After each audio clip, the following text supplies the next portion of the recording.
또 은혜롭고 뜨거운 찬양 진심으로 감사드립니다.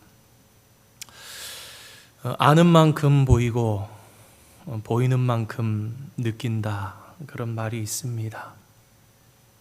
제대로 알지 못하면 마땅히 발견하고 누려야 할 가치 있는 소중한 것들도 보지 못하게 됩니다.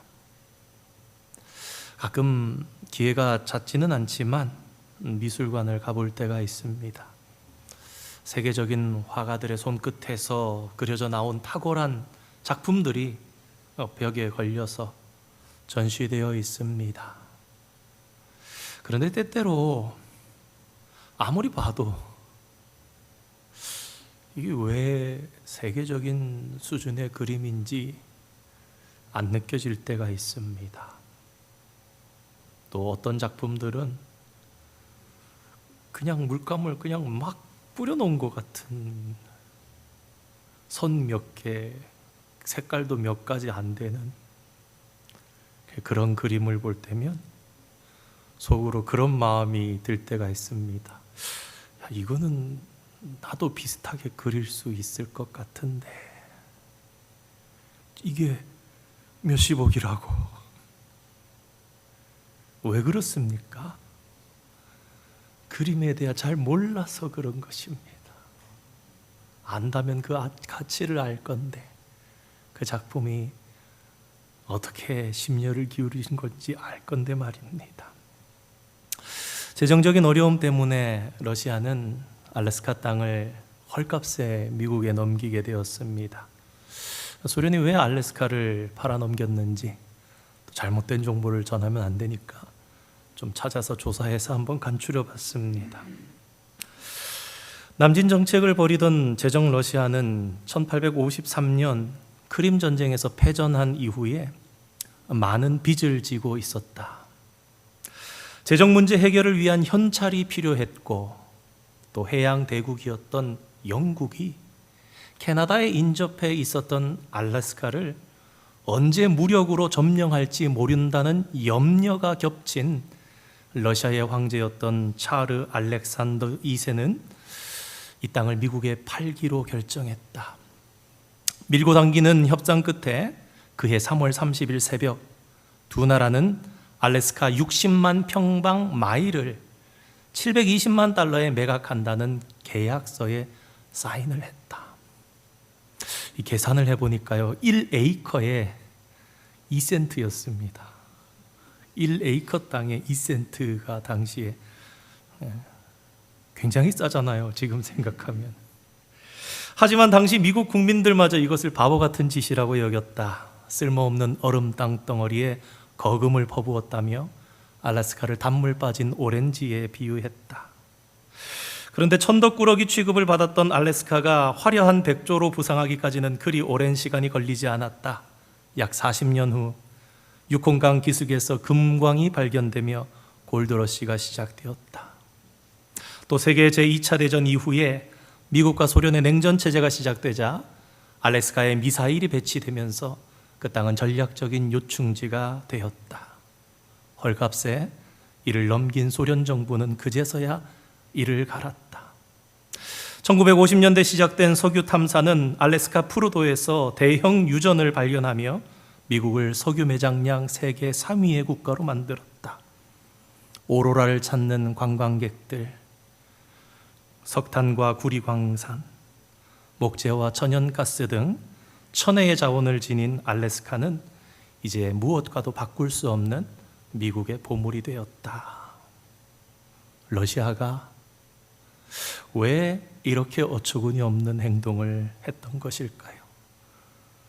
1에이커에 2센트의 말입니다. 알래스카라는 땅이 얼마나 가치 있는 것인지 몰랐기 때문입니다. 오늘은 하나님 나라에 대한 주제로 말씀을 잠시 나누려 합니다. 하나님 나라에 대해서 제대로 알려면 말씀하신 하나님의 나라를 우리가 바르게 알아야 합니다. 하나님 나라를 배워야 합니다. 막연하게 아주 좋은 곳이라는 그 정도에서 머물러서는 안 되는 것입니다.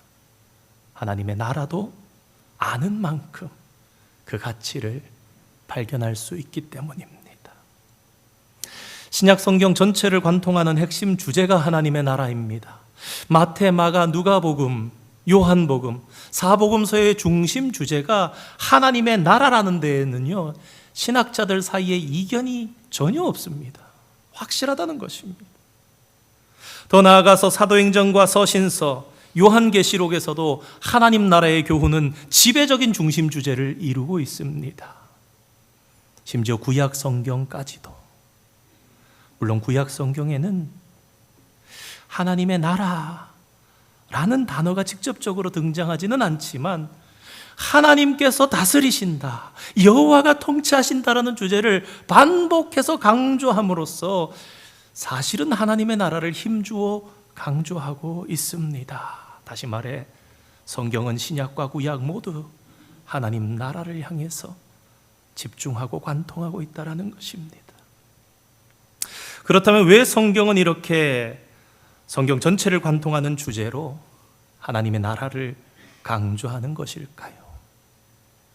이 부분에 대한 대답을 위해서 먼저 천당과 하나님 나라의 개념이 다르다는 것을 이해하면서 시작해야 할 것 같습니다. 하나님 나라가 무엇인지를 알려면 그것이 천당과 어떤 게 다른지 알아야 합니다. 하나님 나라의 가르침은 천당에 대한 오해를 걷어내는 것에서 시작되어야 합니다. 오늘 드리는 말씀 중에 허투루 웃기 위해서 한번 웃으려고 넣은 부분은 전혀 없습니다. 그러나 여러분, 오늘 말씀을 들으시면서 전혀 아닌 것은 아니지만 그 가운데 어떤 것들이 걷어내져야 하는 건지, 어떤 위험성이 들어있는지 그 부분을 잘 생각하시면서 들으시면 좋겠습니다. 2000년 전에 이스라엘에도 오해하였던 메시아의 모습, 오해하였던 하나님의 나라가 있는 것처럼 오늘 우리들에게도 걷어내고 바르게 잡아야 할, 극복해야 할 하나님의 나라에 대한 오해와 바른 지식이 있다라는 것입니다. 첫 번째로 하나님 나라가 천당 이야기로 국한될 때 생기는 위험이 있습니다. 그것은 우리의 신앙을 세속적인 물질적 가치관으로 전락시켜 버릴 수 있다는 것입니다. 과거에 많은 한국 목회자들은 천당을 황금집 이야기로 설명했습니다.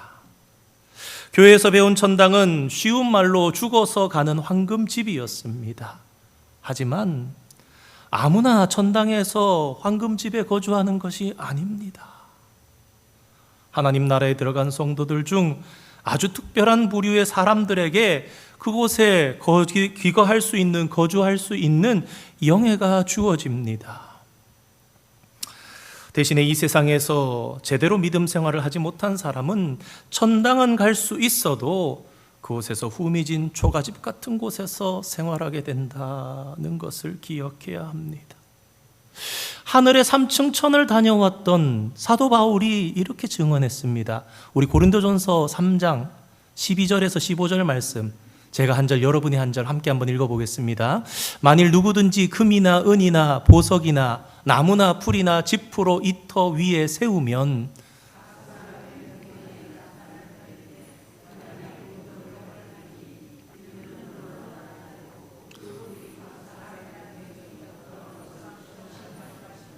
만일 누구든지 그 위에 세운 공적이 그대로 있으면 상을 받고 누구든지 그 공적이 불타면 해를 받으리니 그러나 자신은 구원을 받되 불 가운데서 받은 것 같으리라. 아멘. 이 터는 예수 그리스도입니다. 예수 그리스도 위에 우리의 공적을 금이나 보석이나 은이나 나무나 집이나 세우는데 불로 태우고 남은 것, 그래서 어떤 이들은 불 가운데서 건져낸 것 같은 구원을 받은 이도 있을 것이다. 다시 말해 예수를 믿어서 구원은 받았지만 부끄러운 구원을 받을 사람들도 있을 것임을 성경은 얘기합니다. 이런 사람에게는 상급이 없습니다. 그런데 상급이 없는 사람 중에 목사들도 많다는 이야기가 있습니다. 장로님 한 분이 천국에 갔더니 자기 교회 서리 집사님이 예수님 오른편에 앉아서 예수님과 같이 식사를 하고 있더랍니다.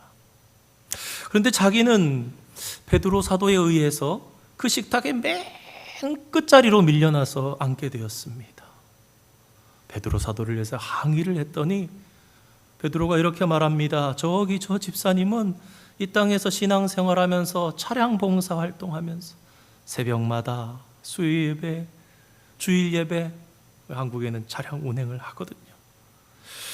차량 운행을 하면서 친절하게 열심히 성도들을 섬겼습니다. 그런데 당신은 별로 많이 섬기지 않았으니 당연한 것입니다. 그렇게 말해서 섭섭했지만 더는 항변하지 못하고 식사를 하려고 하는데 가만히 식탁을 둘러보니 자기 교회 목사님이 보이질 않는 겁니다. 그래서 좀 진지하게 심각하게 베드로 사도에게 물었습니다. 저 혹시 우리 목사님은 어디 계시나요?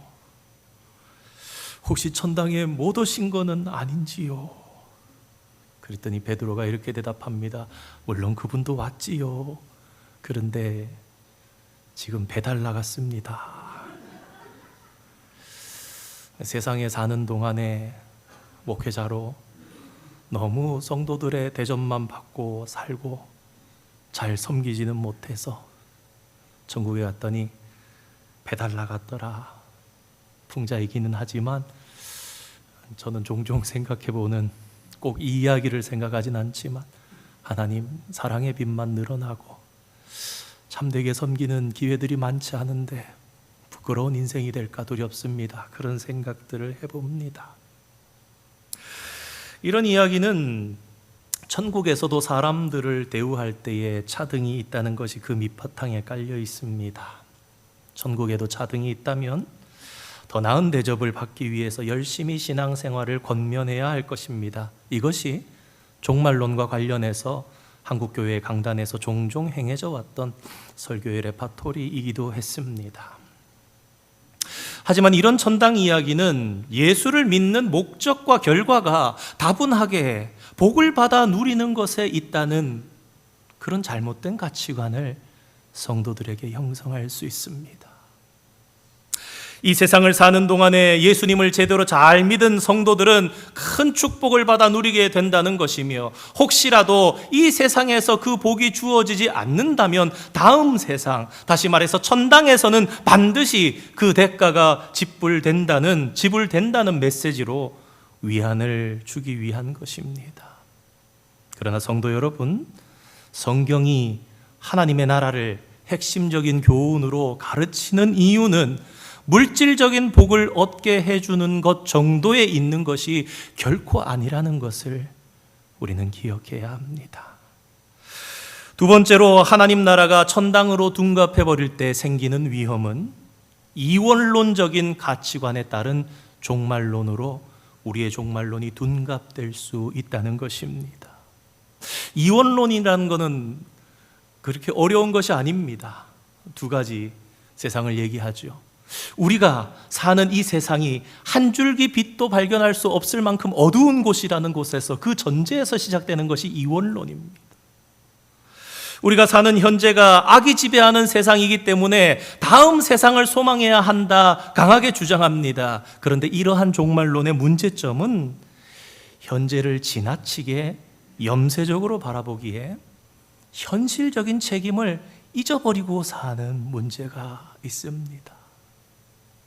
이런 이원론적인 종말론에 빠지게 되면 성도들은 지나치게 염세적이 되거나 다음 세상을 도피처 삼아서, 그래, 이 땅은 빨리 지나가야 돼, 그래, 이 땅은 힘들고 외롭고 어려울 수밖에 없어, 어둠이 가득할 수밖에 없어, 악이 가득할 수밖에 없어, 다음 세상을 도피처 삼아서 이를테면 세상을 등지고 기도원으로 들어가는 영성을 가지게 된다는 것입니다. 속세를 떠나 종말을 기다리는 것에만 과도하게 집중하게 되는 잘못을 범할 수 있습니다. 그러나 성도 여러분, 성경이 가르치는 하나님 나라의 메시지는 이렇게 현실을 부정하고 미래적인 측면만을 일방적으로 강조하는 그런 반쪽짜리 진리가 결코 아닙니다. 하나님의 나라는 하나님의 통치로서 이 땅에 임하게 됩니다. 한국에 있는 미국 대사관, 대한민국의 영토에 있는 것 같지만, 그러나 미국 대사관의 그 땅은 미국 대통령의 명령에 따라 움직여지는 곳입니다. 그렇기 때문에 로케이션에 따른 것이 아니라, 그래서 그것이 한국이 아니라 미국이라고 여겨지는 것입니다. 우리가 외국에 있을 때 어려움을 겪을 때에 그 나라, 내 나라의 대사관으로 가는 것 같은 이치입니다. 아무리 어려운 곳에 있어도 대사관은 그 나라가 아니기 때문에, 내 나라이기 때문에. 마찬가지로 하나님의 나라도 그저 죽어서 마지막에 가는 아름다운 왕궁 정도가 아니라 현재적으로 이 땅에 임하게 된 하나님의 다스림, 하나님의 통치를 의미합니다. 하나님께서 개입하셔서 찾아오시고 만나주시는 사람들에게 하나님의 나라가 임하게 되는 것입니다. 언제요? 죽어서 나중에? 아니요, 지금 내 삶에. 나의 삶에 하나님께서 결정하시고 하나님께서 주장하시고 하나님께서 말씀하시면 그대로 될 때에 순종할 때, 그것은 내 삶이 아니라 하나님의 삶, 하나님의 나라가 시작된 것입니다. 내가 내 마음대로 살아가고 내가 다른 사람을 따라 살아가고 내가 어떠한 다른 영에 따라서 살아갈 때 그것은 세상 나라가 되는 것입니다. 이것을 하나님 나라의 현재성이라고 합니다. 물론 하나님의 나라는 이미 임하였지만 아직 궁극적인 완성을 이루지는 못했습니다. 그래서 우리는 또한 완성될 하나님의 나라를 기다립니다. 이것을 하나님 나라의 미래성이라고 합니다. 지난 새벽에도 며칠 전에 그런 말씀 드렸죠. 사도 바울이 믿음으로 구원을 얻는다 했는데 한편에 보니까 뭐라 그럽니까? 너희의 구원을 이루라, 이루어가라. 이것이 바로 현재와 미래, 오신 예수님과 오실 예수님, 하나님 나라의 현재성과 하나님 나라의 미래성의 관계. 그래서 이미, 그러나 아직, 이 영어로도 신학적으로 already but not yet이라고 합니다. 여러 차례 이 개념을 말씀드린 기억이 납니다. 지금까지 우리는 천당과 차별되는 하나님 나라에 대해서 잠시 생각해 보았습니다. 이제는 하나님 나라에 대해서 우리가 꼭 알아야 하는 두 가지 진리를 생각해 보려고 합니다. 오늘 말씀을 통해서 확인하게 되는 하나님 나라에 대한 교훈 두 가지는 무엇이며, 우리가 하나님의 나라를 분명하게 알게 될 때 어떤 결과들이 주어지게 되는 것일까요? 그 첫 번째는 현재를 새로운 관점으로 우리가 살아가게 된다라는 것입니다. 천당 이야기에서 우리가 걷어내야 할 잘못된 것은 하나님의 나라를 그저 죽어서 가는 곳, 죽어서 맛보게 된다고 이해합니다. 이것이 전혀 잘못된 생각은 아니지만, 그러나 이는 하나님 나라에 대한 제대로 된 충분한 설명이라 할 수 없습니다. 하나님 나라의 강조점은 우리가 살아가는 현재 가운데 하나님의 나라가 임하게 되었다는 것입니다. 그런데 하나님의 나라가 우리 가운데 들어와 있지만 여전히 이 땅을 살아가는 성도들은 악의 공격에 노출되기도 하고 극심한 고통의 자리에 놓이게 되기도 합니다. 때로는 뜻하지 않은 어려움 속에서 신음하게 되기도 합니다. 그렇기에 성도는 완성될 미래를 간절히 소망하게 됩니다. 이런 하나님 나라의 미래적인 측면이 중요한 부분이기는 합니다. 하지만 만일 그것만이 전부라면 우리의 기다림은 매우 수동적이 될 수밖에 없고 마치 소망 없는 자의 울부짖음과 다를 바 없는 것입니다. 그렇지 않습니까? 나중엔 임하지만 지금이 힘들고 지금이 어렵고 괴롭지만 잊어야 돼, 참아야 돼, 그날엔 될 거야. 그렇기 때문에 완성될 하나님 나라의 미래적인 국면이 주는 또 한 가지 기능을 생각해 보게 됩니다. 그것은 미래적인 하나님 나라가 기다리고 있기 때문에 오늘 고통의 자리에서 신음하는 사람들을 일으켜 세우는 원동력을 성도는 얻게 된다는 것입니다. 그저 단순히 미래를 위해서가 아니라 고난당하는 주의 백성들의 현재를 완전히 다른 시선과 관점으로 바라보게 하기 위해서 필요한 것입니다. 오늘 본문 6절 말씀을 보면 제자들은 주님께서 이스라엘을 회복하심이 이때니까 라고 묻습니다. 이때 제자들은 4절과 5절에 나온 하나님 나라를 이스라엘의 회복과 같게 보았던 것입니다. 이스라엘이 회복되는 것이 하나님 나라가 임하는 것이라고 봤던 것입니다. 지금 제자들이 생각하는 관심은 오로지 하나님 나라가 회복될 때입니다. 시제로 말한다면 미래입니다. 그런데 예수님께서 뭐라 그러십니까? 때와 기한에 대한 것은 하나님 아버지의 몫이라고 단호하게 못 박으십니다. 그리고 이어서 뭐라 말씀하십니까? 오직 성령으로 권능을 받아서 땅끝까지 나아가는 것이 무엇보다 중요하다, 강하게 역설하십니다. 하나님 나라의 완성을 희망하면서 그 나라가 승리할 것에 대한 기대와 비전이 있기 때문에 아무리 어려워도 제자들은 예수님의 증인의 길을 걸어가게 되는 것입니다. 날마다 완성될 궁극적인 승리를 성취하시는 미래적인 하나님 나라에 대한 새로운 시야를 공급받게 됨으로써 승리하게 되는 것입니다. 여러분 한번 생각해 보십시오. 제자들은요, 마가의 다락방에 모여서 기도할 때도요, 두려워했습니다. 성령을 받기 전에 문을 잠궈놓고 모여서 그들은 기도했습니다. 그들이 바라는 것은 현재가 아니라 하나님 빨리 우리가 죽어서 천당 가게 해주세요, 그런 얘기였던 거예요. 빨리 하나님 나라가 임하게 해주십시오. 미래적인 그냥 막연한 미래였습니다. 그런데 성도 여러분, 하나님께서 성령을 부어주시고 그들을 깨닫게 하시고 그냥 막연히 미래에 있는 그것만이 아니라 하나님 나라는 오늘 너에게 임하고 오늘 너의 삶 가운데 임하고 너를 통해 통치되어지고 이 땅에 임하게 되는 것임을 그들이 깨닫게 되었을 때 어떻게 됩니까? 단순하게 먼 미래 그렇게 생각했던 것이 아니라 상황은 바뀐 것이 전혀 없었지만 제자들은 담대하게 나아갑니다. 예수 그리스도를 전합니다. 우리에게 술 취했냐라고 오해하는 사람들에게 그 주님의 생애를 말씀하면서 너희도 성령의 세례를 받으라고, 예수 그리스도를 영접하라고. 다시 말해 여러분, 제자들의 생애를 보시기 바랍니다. 그들은 단순히 먼 미래에 천국에 갔던 것이 아니라 그들의 현재에 하나님의 나라가 임하는 것을 보면서 그렇게 그들의 생애를 오히려 더 어려움 속에도 밀어넣으면서 감옥으로 가면서 고난을 당하면서도 주님의 증언으로 기뻐하면서 살아갔던 것입니다. 하나님의 나라가 주는 두 번째 교훈은 무한대로 넓은 현실을 우리가 살아가게 된다는 것입니다. 오늘 본문 8절 말씀을 보시면 제자들은 그저 예루살렘에 웅크리고 앉아있는 자들이 아니라 그 자리를 박차고 나아가서 더 어려운 상황으로까지 나아가게 되었습니다. 예루살렘의 박해가 임하자 예루살렘을 넘어 유대와 사마리아로 갑니다. 그리고 마침내 로마에까지 이르게 되었습니다. 이것은 온 세상을 향한 범위까지 복음이 확장되고 있음을 보여줍니다. 그리고 그 복음이 확장되는 것은 사실 하나님의 나라가 확장되어 가는 것입니다. 주님은 모든 열방에 관심을 갖고 계십니다.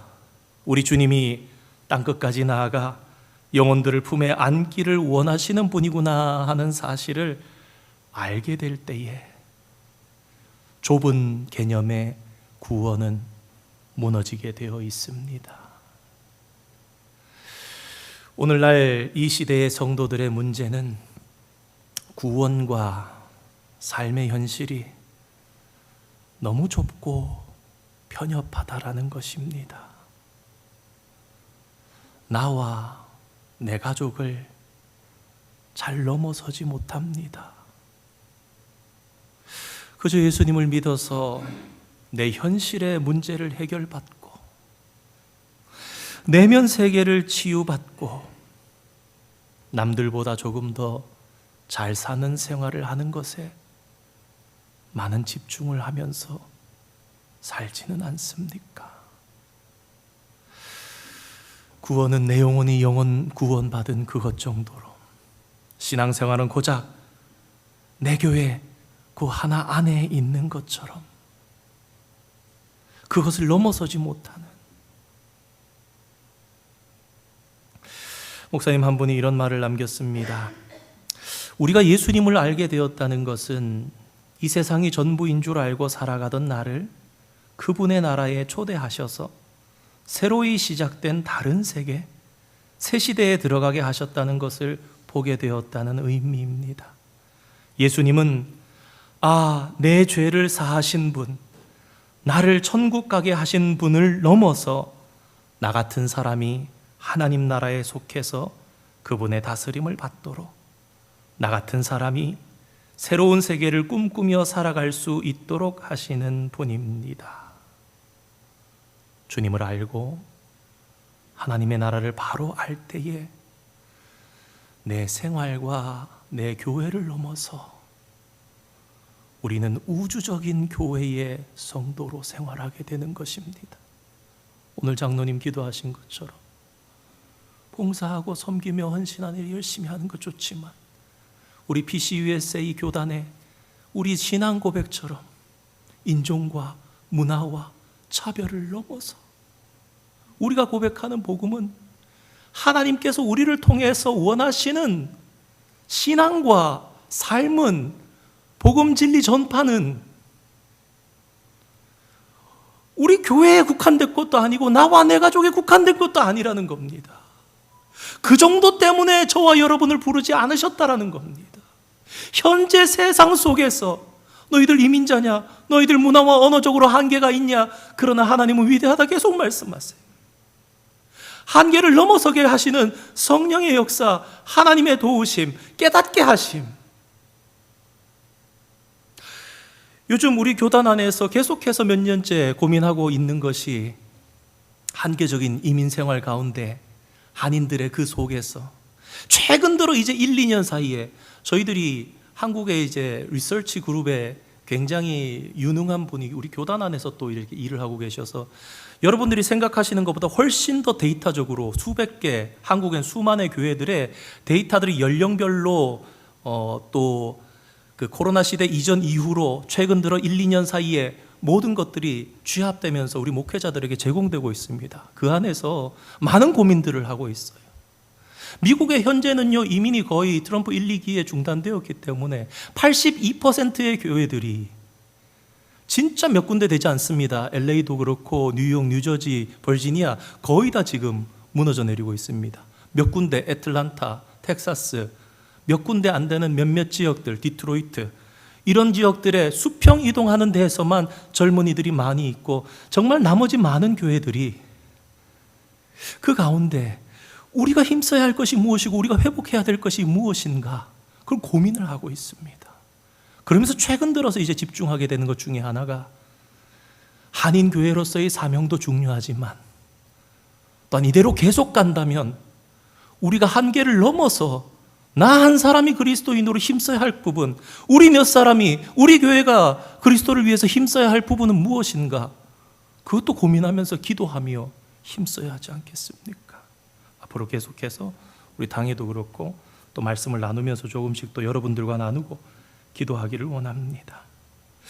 사랑하는 성도 여러분, 지금은 어느 때보다 우리가 온 세상을 통치하시는 주님이 이끄시는 하나님 나라의 비전으로 다시 집중할 때입니다.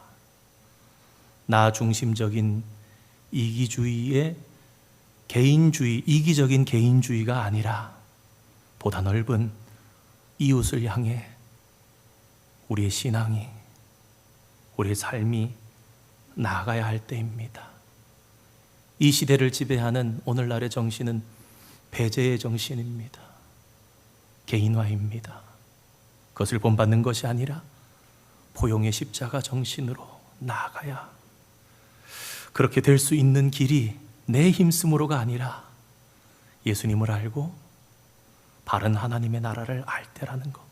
오늘 주님 말씀하신 때와 시기에 대한 것이 아니라 오직 성령이 너희에게 임하시면 땅 끝까지 갈 거야. 너의 삶이 그냥 너의 개인의 삶이 아니게 될 거야. 그때 우리는 힘겨운 고통의 시간을 딛고서 위대한 증인의 삶으로 나아가게 되는 것입니다. 우주적인 교회의 성도의 삶을 살아가게 되는 것입니다.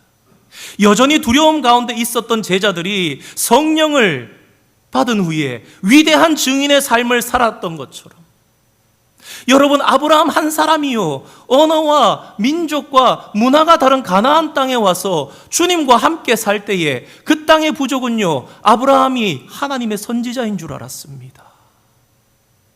몇 사람들이 사도행전에 예루살렘에 큰 박해가 임하자 사도들 외에는 견딜 수가 없어서 유대와 사마리아와 여러 지역들로 이동해 갑니다. 그 지역들의 몇몇 성도들이 살면서 그 지역을 흔듭니다. 저 사람들 좀 이상한 사람들이다. 저 사람들 다르게 살아간다. 수년 전에 1, 20년 이상 되었을 수도 있습니다만 하루를 변화시키는 시간 1분이면 충분합니다. 그런 약간 공익 광고 같은 거 있었습니다. 몸이 불편한 사람을 대신해서 지하철에서 버스에서 배를 눌러주는 데 필요한 시간 3초, 건널목에서 길을 건너는데 누구를 도와주는 시간 20초, 이런 식으로. 오늘 내 안에 하나님의 성령이 임하시고 내가 이 땅에서 하나님의 백성으로 살아가는 것이 미래의 먼 미래에 하나님 나라에 가는 것만이 아니라 오늘 내 안에 임한, 내 삶에 임한 하나님의 나라라는 것이 깨달아지고 하나님께서 원하시는 삶이 우리 가운데 발현될 때 우리는 쉬는 시간도, 일하는 시간도, 잠시 이웃과 마주치는 시간도 그 속에서 하나님께서 원하시는 나의 삶이 무엇인지 알고 복종할 때에 우리는 지역을 넘어서, 우리는 이 교회를 넘어서 정말 하나님께서 기뻐하시는 교회가 되는 성도로 살아가게 된다는 것입니다. 우리가 이스턴 쇼어에, 우리가 외진 곳에, 우리가 한인이 몇 명 없는 곳에 있다고 교회의 소망이 없는 것이 아닙니다. 얼마든지 우리 한 사람을 아브라함처럼, 우리 몇 사람을 사도행전에 흩어졌던 예루살렘 교회 성도들처럼 사용하셔서 제한 없이 인종과 언어와 문화와 차별을 넘어서 꿈꾸게 하시고 현재 내 삶에 하나님의 나라를 임하게 하신다라는 것입니다. 사랑하는 성도 여러분, 무더운 여름입니다. 더운 날씨 때문에 어느 때보다 우리의 육체와 마음이 지치기 쉬운 그런 때를 지나고 있는 것 같습니다. 그러나 우리가 말씀 안에서, 예수님 안에서, 바른 하나님 나라 소망 안에서 꿈을 꾸면서 나아갔으면 좋겠습니다. 사실은 6월의 주제들, 그런 주제들로 덥지만, 이민 환경을 본다면 좀 어려운 것 같은 마음도 있지만, 그러나 그것이 다인가? 그렇지 않다라는 것입니다. 첫 번째 주에 새 시대를 여는 성도가 되려면, 그러면서 마가복음 1장에 예수님의 세례 받으셨던 주님은 자신을 비우시고 성령의 능력을 받아서 사람들의 인정이 아니라 하나님의 인정을 바라보면서 나가셨다.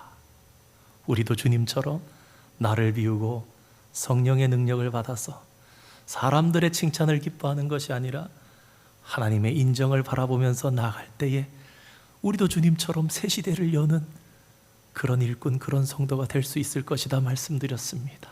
그리고 지난주 졸업 예배를 드리면서 요한복음 5장에 38수 병자였던, 자신의 꿈과 소망이 다 깨어져서 엉뚱한 대답이 튀어나오고 사람들을 원망했던 나를 안 넣어주어서, 아무리 힘들고 어려운 환경, 내 꿈이 그야말로 산산조각이 나서 부서졌다 할지라도, 그러나 성도가 꿈꿀 수 있는 것, 성도가 붙잡을 수 있는 것, 성도가 살아갈 수 있는 것, 내 꿈은 다 부서져도 그 순간에도 하나님의 꿈은 여전히 살아있다. 그것이 우리가 살아갈 수 있는 용기와 희망이 된다는 것이었습니다. 그리고 오늘 바른 하나님 나라의 비전으로 나아가자.